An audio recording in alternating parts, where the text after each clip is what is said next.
Hey guys, Argifantes here, and this is my walkthrough of tutorial mission 13. So in this mission, we're in a rather crazy board state. Our opponent has 5 Scorchillas and 2 Tattoo Nullifiers. So the Scorchillas are 3 turns away from attacking, but on the turn the Scorchilla attacks, there's actually no way we can defend. Regardless of what we buy from this point, with the Scorchillas and the Tatsu, they're definitely going to be able to breach and wipe out all your drones.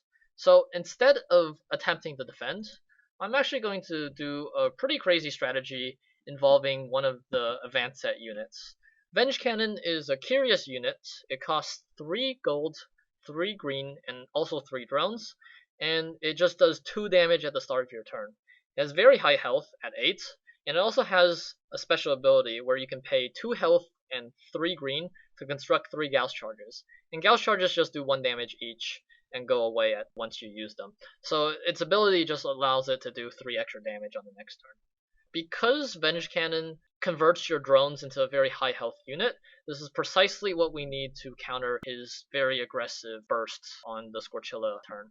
So I'm just going to buy a Conduits and also a Shredder this turn. Now, Shredder is just kind of like a filler unit I'm using my gold on. The idea is I have 9 drones, and I'm going to convert all 9 drones into 3 Venge Cannons. And the rest of the gold I'm just going to spend on high health units like Shredder, which kind of just allow me to soak up some damage, I guess.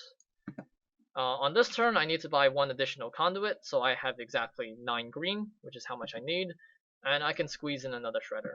Now I could attack with Shredder and Steel Splitter, but this will allow my opponent to breach with his Tattoo Nullifiers. He can freeze 2 of my walls, and then he can also kill a drone or 2. And that would be very bad for me, because I need all my drones to convert to Venge Cannons. So I'm going to leave my attackers back. This turn he just kills the Shredder, which is fine.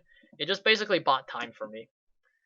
And on this turn, right before the Scorchilla's fire, I'm just going to buy 3 Venge Cannons. And there's no point in leaving the Shredder and the Steel Splitter back this turn, because he's just going to wipe out all 2 of those units anyways. So I'm just going to attack with it. There's no way to defend, so I'm not even going to try. Anyways, his giant attack came through, and he basically killed everything except for the Venge Cannons.